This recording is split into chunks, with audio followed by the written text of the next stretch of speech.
आज हम लोग कल क्या पढ़ रहे थे, प्रमेय पढ़ रहे थे। कौन सा प्रमेय? एक अंक गणित का आधारभूत प्रमेय। और आज क्या पढ़ेंगे? आज एचसीएफ एलसीएम निकालने सीखेंगे। ये तो पहले भी सीखे, लेकिन इसका विधि, मेन विधि क्या होता है? तो 36 और 50 का एलसीएम और एचसीएफ निकालेंगे। कौन विधि से? अभाज्य गुणनखंड विधि से। कौन विधि से? अभाज्य गुणनखंड विधि से, या अंकगणित का आधारभूत प्रमेय का प्रयोग करके निकालेंगे। तो क्या करेंगे? इससे पहले 36 का पहले गुणनखंड कर लेंगे। क्या करेंगे? 36 का गुणनखंड। 36 का गुणनखंड क्या होगा? 2 गुना क्या होगा? 2 गुना 2, 3 गुना 3 होगा। नहीं हो तो ऐसे तोड़ भी सकते हैं इस तरह से।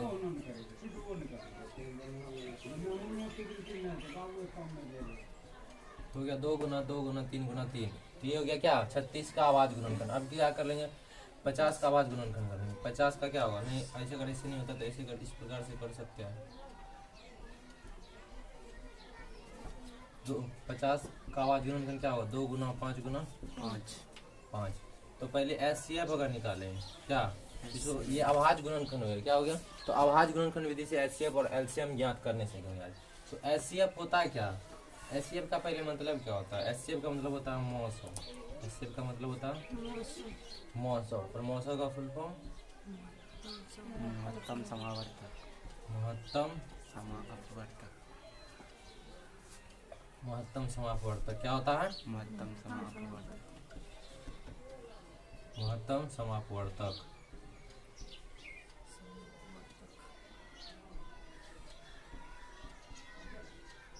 महत्तम समावर्तक। महत्तम समावर्तक का मतलब क्या होता है? महत्तम मतलब होता है सबसे बड़ा, सबसे बड़ा। सम मतलब क्या? बराबर या समान। क्या होता है? अपवर्तक। क्या है इधर? अपवर्तक मतलब क्या होता है?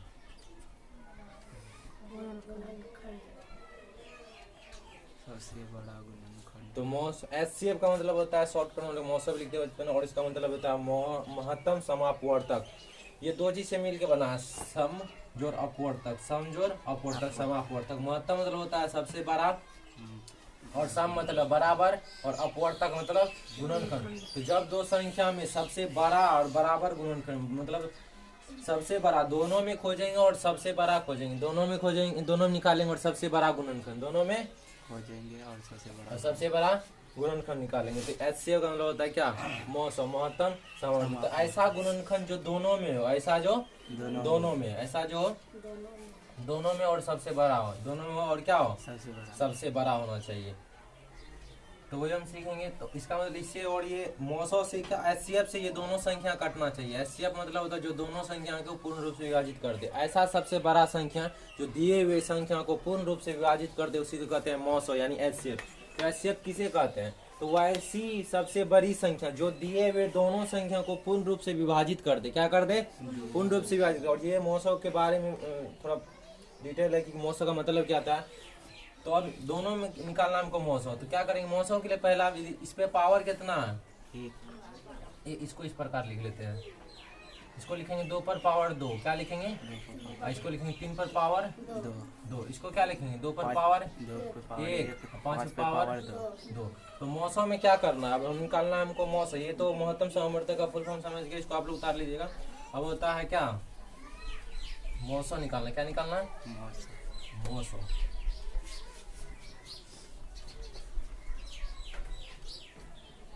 तो मौसम के लिए क्या करेंगे? मौसम तो दोनों में पहले खोजेंगे कॉमन। दोनों में खोजेंगे कॉमन उभयनिष्ठ जो दोनों में है, इसमें और इसमें दोनों में क्या दिख रहा है? 2। कॉमन क्या है? 2। और कम पावर वाला, कम घात वाला, क्या? कम घात वाला निकालेंगे। क्या निकालेंगे?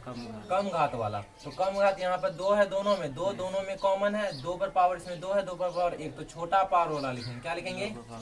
छोटा पावर वाला लिख देंगे। और क्या लिखेंगे? तो इसमें क्या ये दोनों में और कुछ कॉमन है? नहीं। नहीं है, कुछ कॉमन नहीं। नहीं है। तो सबसे कम पावर वाला से लिख देंगे तो 2 ही है, तो ये हो जाएगा 2। तो इसका मौसौ कितना हो जाएगा? 36 और 50 का मौसौ कितना हो गया? 2। 2। ये तो हो गया मौसौ। ये क्या हो गया? मौसौ। मौसौ। अब हम लोग एलसीएम निकालते हैं। क्या निकालते हैं? एलसीएम। इसको हम लोग लॉसौ भी बोलते हैं। क्या बोलते हैं? लॉसौ। तब लॉसौ, जब मौसौ के डिटेल थोड़ा पढ़े तो थोड़ा लॉसौ के बारे में पढ़ लेते हैं। लॉसौ मतलब होता है क्या? लघुत्तम समापवर्तक। लघुत्तम समापवर्तीय।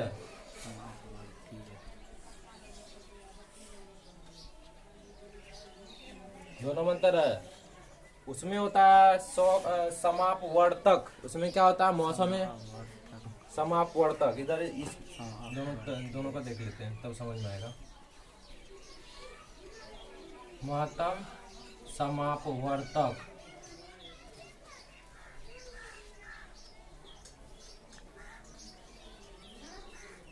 क्या होता है? मौसम का मतलब होता है महत्तम समापवर्तक। समापवर्तक। इसमें होता है लघुत्तम समापवर्तीय। समापवर्तीय दोनों यहाँ पे अंतर है बाद में। लघुत्तम का मतलब होता है छोटा। लघुत्तम का मतलब क्या? छोटा। छोटा, सबसे छोटा।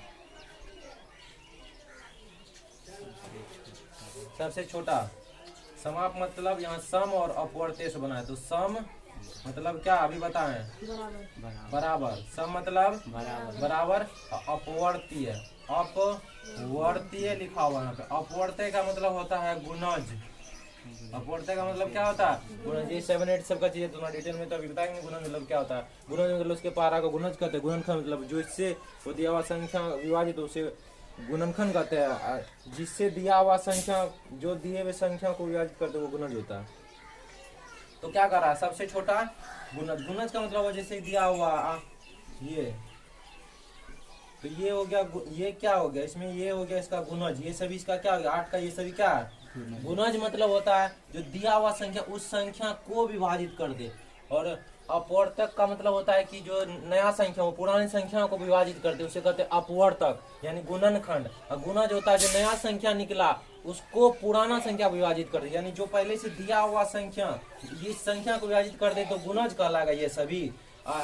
अपवर्तक मतलब होता है कि जो नया संख्या जो आया वो पहले वाले संख्या विभाजित कर दे। इतना डिटेल में इसमें जाना नहीं है क्योंकि ये सब छोटा क्लास का चीज है, उतना डिटेल में इसको बता को फायदा है। तो इसका मतलब क्या था? सबसे छोटा बराबर गुणज। मतलब दो संख्या दिया हुआ, उसमें दोनों का ऐसा गुणज निकालना है कि दिया हुआ संख्या से वो विभाजित हो जाए। दिया हुआ संख्या से ये विभाजित हो जाए, ये विभाजित हो जाए। दिए हुए संख्या से ये विभाजित हो जाना चाहिए, तो उसी कहते हैं एलसीएम। ये सब दोनों का बारे में समझ गए। अब हम एलसीएम निकालेंगे, मैं डिटेल में नहीं जानना इसके बारे में।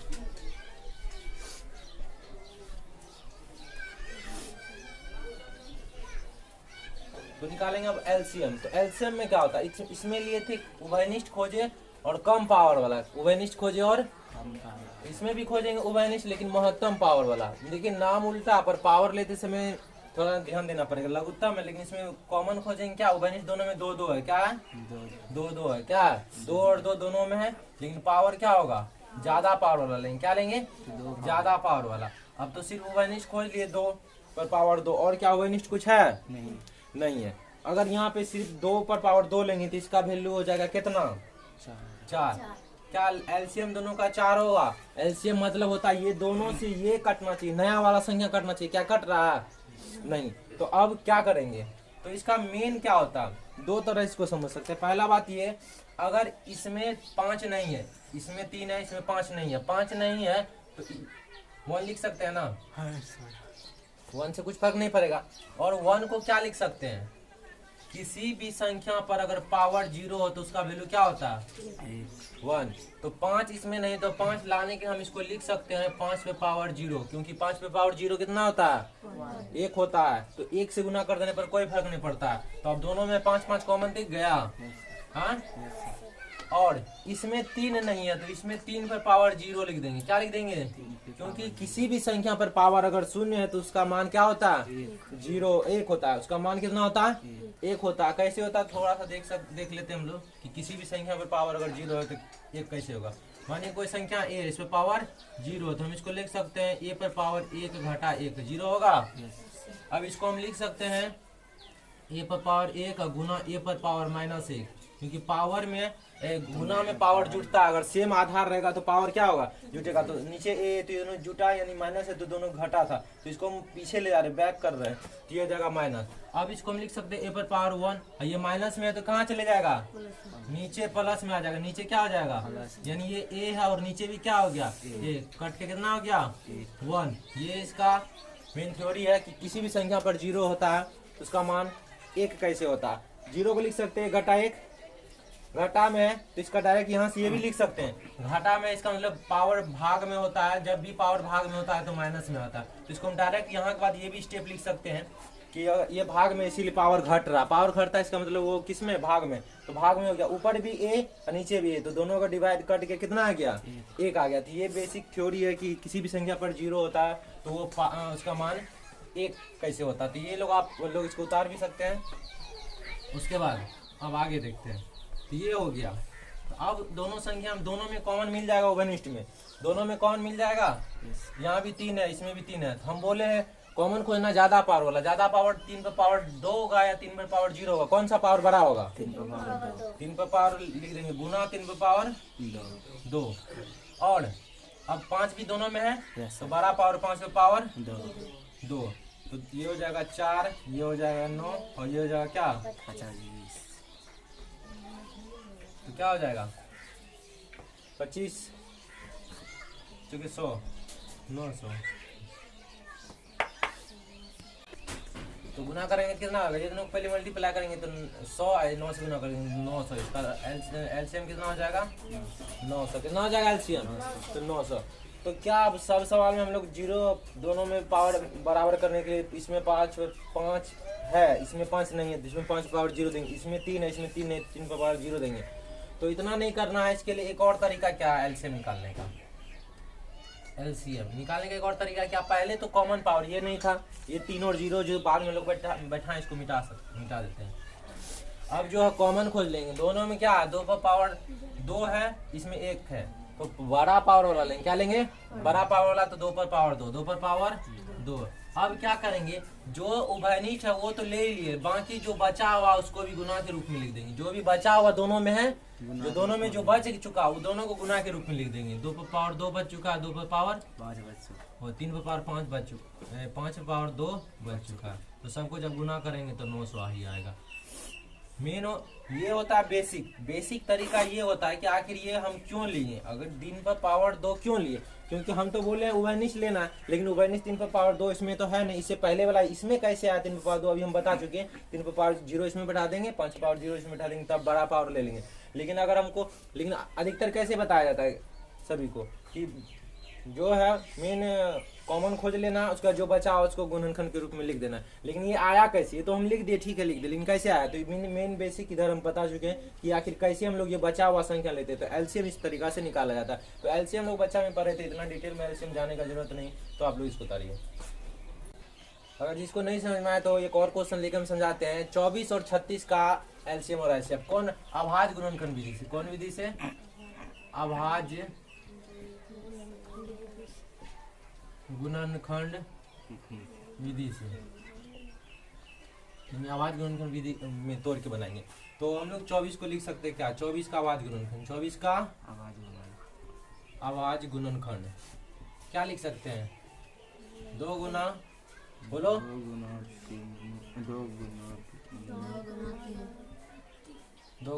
गुना 3, इसको लिख सकते हैं 2 पर पावर 3। पावर 3 कैसे होता है, जितना भी सब में 1 1 पावर है, गुना में तो पावर जुट के 3 हो गया, ये 3 पर पावर कितना हो गया 1 हो गया। ये सब 8 क्लास का चीज। और ये 36 का अभाज्य गुणनखंड अभी हम लिखे थे, 36 का अभाज्य गुणनखंड, तो डायरेक्ट लिख सकते 2 पर पावर 2 और 3 पर पावर 2। तो निकालते हैं पहले एचसीएफ। तो अभी हम जस्ट बताए हैं एचसीएफ निकालने के लिए दोनों में पहले सेम पावर खोजेंगे, सेम संख्या खोजेंगे और कम पावर वाला दोनों का लेंगे। तो इसमें भी 2 और इसमें भी 2, तो कम पावर किसका, 2 पर पावर 2 या 2 पर पावर 3, 2 पर पावर 2, इसमें भी 3 इसमें भी 3, तो कम पावर किसका, 3 पर पावर 1। तो जब इसको गुना करेंगे तो आ जाएगा कितना 12। इतना छोटा चीज गुना करने के लिए तो आप लोग आता होगा। यहाँ देखो अब एलसीएम में क्या करेंगे, एलसीएम में लेंगे बड़ा पावर वाला, समान खोजेंगे और बड़ा पावर, दोनों में 2 है लेकिन बड़ा पावर क्या 2 पर पावर 3, बड़ा पावर क्या 2 पर पावर 3, और इसमें 3 पर पावर 2, तो कितना हो गया ये 8।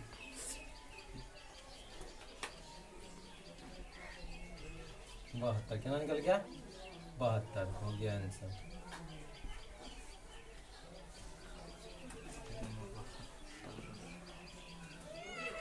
तो इसी के बाद एक और हम फॉर्मूला समझाने जा रहे हैं। क्या फॉर्मूला देखते हैं।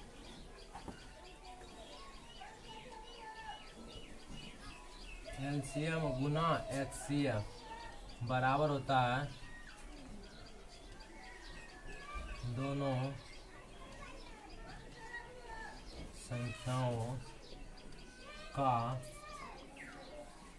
गुणनफल। क्या होता है ये एक फॉर्मूला है।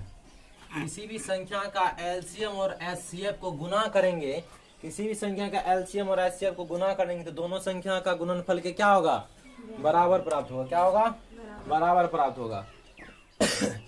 तो अगर यदि कोई ए संख्या, यदि ए तथा बी कोई संख्या ए तथा बी दो संख्या है तो एलसीएम किसका ए बी का, इसका मतलब हो गया एलसीएम किसका ए बी का गुना एचसीएफ किसका ए बी का बराबर होता है क्या लिखे हैं दोनों संख्याओं का, तो दोनों संख्या क्या लिए हैं ए बी, क्या लिए हैं तो गुणनफल हो जाएगा क्या ए गुना बी। ये होता है फॉर्मूला। ये फॉर्मूला को भी हम प्रूव कर देंगे कि कैसे ऐसा होता है। तो इधर क्या लिखा हुआ कोई भी दो संख्या तो उसका एलसीएम गुना एचसीएफ करेंगे तो दोनों संख्या गुणनफल के क्या होगा बराबर प्राप्त होगा। तो अभी हम देखते हैं कि एक क्या एचसीएफ और एचसीएफ 12 और 72 तो गुना करते हैं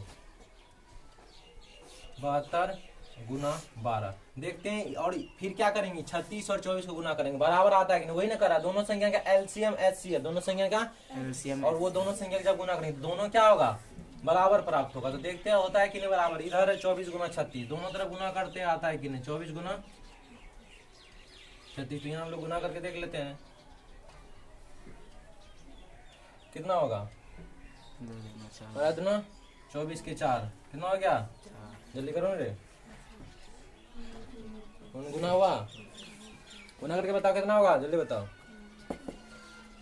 तो जब 12 और 72 को गुना कितना है 864 और 24 और 36 को भी गुना कितना आया 864।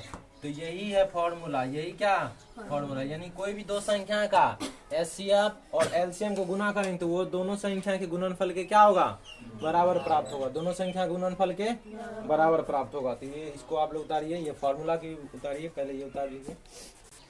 और यहाँ पे तीन बातें 4 बातें इसमें क्या है एलसीएम एचसीएफ ए और बी। तो इसमें क्वेश्चन में आगे लेसन में आएगा इसमें कोई 3 दिया हुआ रहेगा, कोई 3 दिया हुआ रहेगा, चौथा हमको निकालना है। चौथा निकालना अगर हमको माना कि एलसीएम निकालना हो, क्या निकालना हो ए बी का एलसीएम ए बी का, किसका ए बी का। तो हमको एलसीएम निकालना है, इसको लेफ्ट में रखेंगे, ये क्या गुना में इधर उधर जाएगा क्या चीज में भाग में हो जाएगा। तो क्या हो जाएगा ए गुना बी बटे एचसीएफ क्या एचसीएफ किसका ए और ये इसी से फॉर्मूला बना, ये नया फॉर्मूला कुछ नहीं है।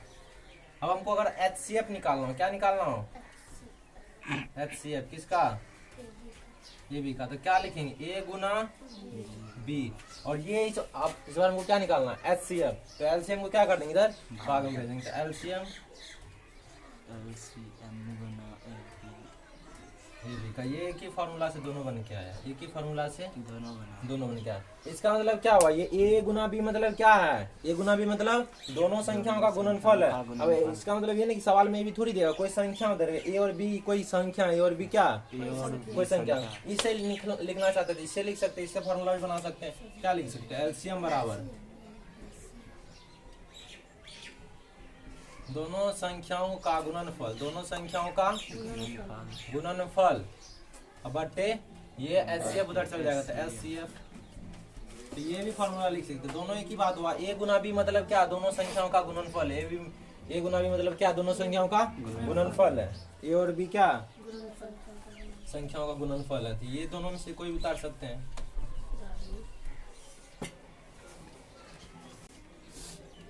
इसे क्वेश्चन दिया हुआ है HCF 24-36 का, उन्होंने HCF दिया हुआ 24 और 36 का, 24 और 36 का क्या दिया हुआ HCF, और हमको निकालना है LCM 24-36 का, 24-36 का। तो क्या करेंगे, ये अलग अलग करके अभी LCM नहीं निकालेंगे, ये फॉर्मूला से हम LCM निकालेंगे, इस फॉर्मूला से निकालेंगे LCM। क्या निकालेंगे, तो ये फॉर्मूला लगाएंगे, क्या लगा हुआ LCM बराबर कितना 24 और 36 का। इसका मतलब ये दोनों, ये क्या है, दोनों संख्या जो इसी का कहारा निकालने के लिए, तो क्या होता है फॉर्मूला LCM बराबर A Guna B। A Guna B क्या, जो दो संख्या है, तो कौन कौन संख्या 24 गुना 36, भाग किससे दे देंगे HCF से 12 से, क्या हो जाएगा LCM 72। तो LCM कितना निकल गया 72। यही बात LCM या HCF दिया और है, उस संख्या क्या एक दिया रहेगा दूसरा मांगा, तो एक बात बताओ, तो क्या गुना करके संख्या दिया रहा एग्जाम में, यहाँ जो दिया हो यही तो दोनों संख्या, इसी का तो गुना करना, गुना करके थोड़ी एग्जाम में देगा, तो सिर्फ क्या लिख देगा किसी भी संख्या की या ब्रैकेट में, लेकिन वो संख्या दे देगा, ब्रैकेट में संख्या दे देगा और दूसरा संख्या बोलेगा निकालने के लिए, दूसरा कोई संख्या बोलेगा निकालने के लिए। अब किसी का LCM दे देगा, किसी का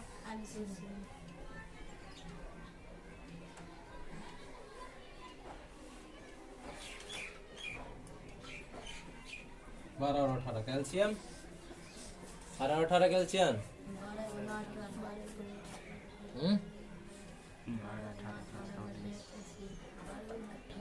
72 ना होगा, हाँ 72 होगा, 72 होगा, 36 होगा, कितना होगा LCM मतलब क्या होता है, वैसा छोटा संख्या जिससे इससे दोनों कट जाना, दोनों से ये कट जाना चाहिए, तो इन होता है LCM दिया हुआ, LCM दिया हुआ, हमको निकालना है HCF। क्या निकालना है HCF 12 और 18 का, क्या निकालना है HCF निकालना है, HCF क्या निकालना है HCF। तो HCF बराबर फॉर्मूला लगाएंगे, दोनों संख्या का गुणनफल, भाग दे देंगे LCM से, भाग दे देंगे LCM से, ठीक है। तो HCF बराबर 12 और 18 का, तो 12 गुना 18, 12 गुना 18 बटे 36।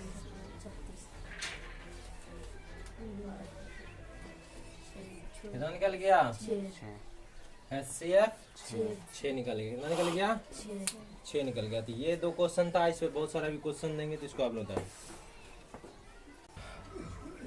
तो कुछ आप लोग प्रैक्टिस के लिए, अगर NCERT बना रहे हैं, NCERT बना रहे हैं तो 1.2, और अदर बुक बना रहे हैं तो 1B, ये दोनों चैप्टर में इस टाइप का सवाल मिलेगा, आप लोग सॉल्व कर सकते हैं बुक से। NCERT बना रहे हैं तो 1.2, अदर बुक बना रहे हैं, आलोक बना रहे हैं, भारतीय बना रहे हैं तो 1B में ये सब सवाल मिलेगा, इस टाइप का सवाल, तो प्रैक्टिस करके आना है, और जो अभी तक पढ़ा है उसको रिवाइज कर लेना, उसको क्या कर लेना है, रिवाइज कर लेना है। धन्यवाद।